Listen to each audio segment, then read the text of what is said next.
The Prime Minister says she'll lobby US President Donald Trump to lift aluminium and steel tariffs when she sits down with him next week.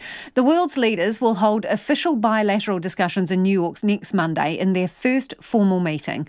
Ms Ardern described her relationship with Mr Trump as good and told media this afternoon she's looking forward to their meeting. Well, I think our relationship is strong. I've obviously met President Trump on a number of occasions and had several phone calls with him. This just happens to be our first formal bilateral. And the focus for me, whilst I am at the United Nations General Assembly, particularly while meeting with trading partners, will be some of those long-standing issues around trade, particularly the ongoing aluminium and steel tariffs that New Zealand has had imposed on it. Again, I don't always set out every single element of the agenda that I discuss with leaders before I discuss with them, but I can certainly tell you trade will be on the agenda. My focus while I'm abroad is representing New Zealand's interests, and when it comes to the United States, of course, that includes our trading interests.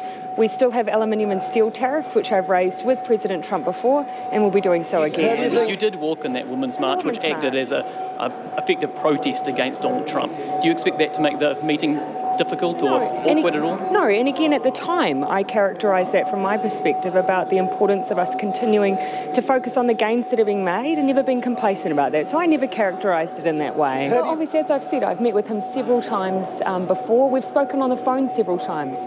I describe our relationship as good between world leaders, that there are, though, ongoing issues that I will continue to raise on behalf of New Zealand. My job is to represent New Zealand in our interests. I think having good relationships is important to that.